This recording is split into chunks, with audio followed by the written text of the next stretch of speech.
Desa Sukasamar, sebuah kampung terpencil yang dikelilingi oleh hutan lebat, terkenal dengan kehidupan yang damai.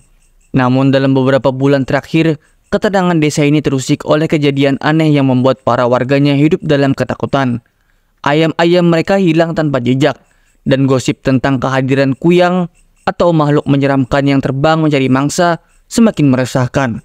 Malam itu, di bawah rembulan yang pucat, seorang pemuda bernama Budi tengah berjaga di kandang ayamnya. Ia sudah kehilangan 5 ekor ayam dalam sebulan terakhir, dan ayahnya menyuruhnya untuk berjaga agar tidak ada lagi yang hilang. Suasana malam sangat sepi, hanya suara jangkrik yang terdengar sesekali membuat bulu kuduknya meremang. "Ayam-ayamku harus aman malam ini," gumam Budi sambil memeluk erat sebilah parang di tangan kanannya. Ia duduk di kursi kayu tua, tepat di samping kandang ayamnya yang kini hanya tersisa beberapa ekor saja.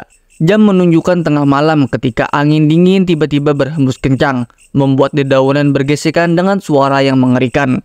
Budi menatap sekeliling, matanya waspada mengawasi setiap sudut karangan. Ketika semuanya tampak baik-baik saja, tiba-tiba terdengar suara aneh, seperti desahan nafas berat yang datang dari kegelapan. Budi merasakan tubuhnya menegang. Ia berdiri dan mengarahkan parangnya ke arah suara itu, mencoba menemukan sumbernya. "Siapa di sana?" tanyanya. Suaranya sedikit gemetar, tak ada jawaban, hanya keheningan yang semakin mencekam. Namun suara desahan itu semakin keras, seolah-olah datang mendekat dari balik pepohonan.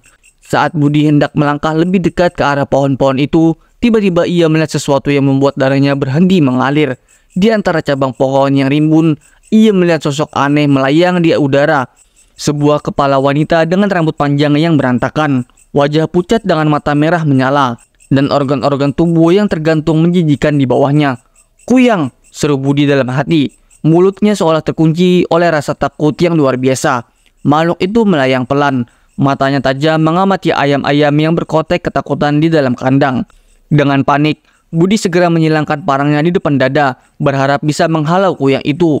Ia pernah mendengar dari para tetua desa bahwa kuyang takut dengan benda tajam. Namun makhluk itu hanya menatapnya sejenak sebelum berbalik menuju kandang ayam.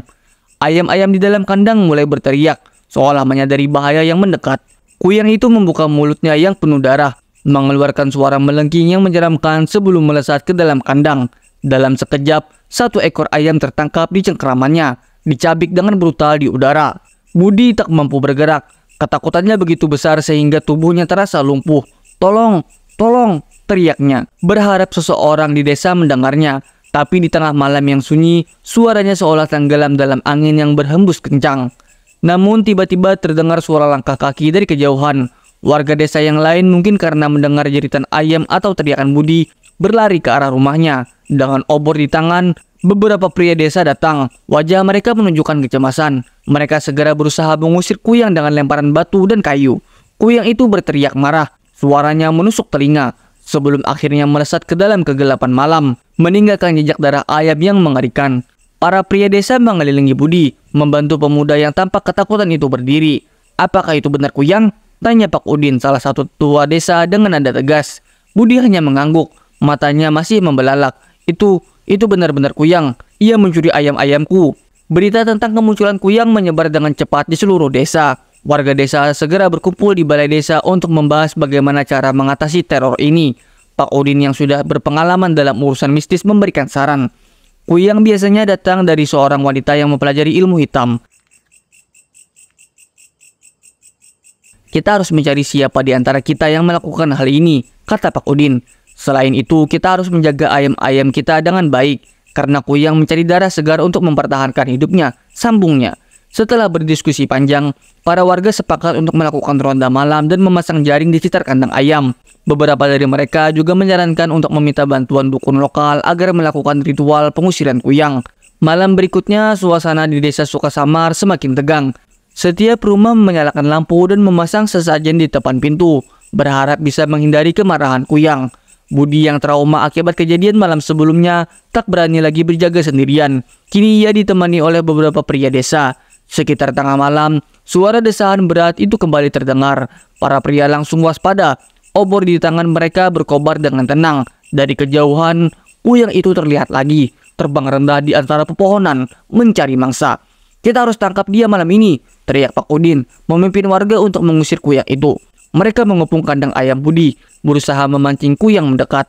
Benar saja, makhluk itu tertarik dengan bau darah ayam segar yang sengaja disembelih untuk umpan. Ketika kuyang itu melayang mendekat, salah satu pria dengan cepat melemparkan jaring bambu yang telah diberi mantra oleh dukun desa. Kuyang itu terjerit kesakitan, tubuhnya terperangkap di dalam jaring. Ia meronta-ronta, tetapi tak mampu melepaskan diri dari jeratan yang kuat.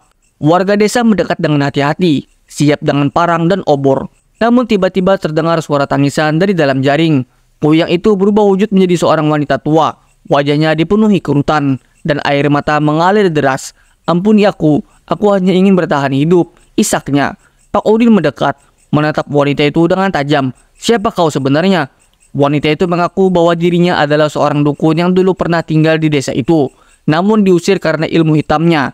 Setelah bertahun-tahun hidup menyendiri di hutan, ia terpaksa berubah menjadi kuyang untuk bertahan hidup, mencuri darah ayam warga demi memperpanjang nyawanya. Tanpa banyak bicara, Pak Udin mengangguk kepada para pria desa. Mereka tahu apa yang harus dilakukan. Dengan cepat, mereka menghabis kuyang itu dan membakar tubuhnya hingga tak tersisa. Mengakhiri teror yang telah membuat desa Sukasamar hidup dalam ketakutan. Sejak malam itu, desa kembali tenang. Namun bayangan kuyang yang pernah meneror desa itu tetap menghantui ingatan para warganya, menjadi legenda mengerikan yang terus diceritakan dari generasi ke generasi.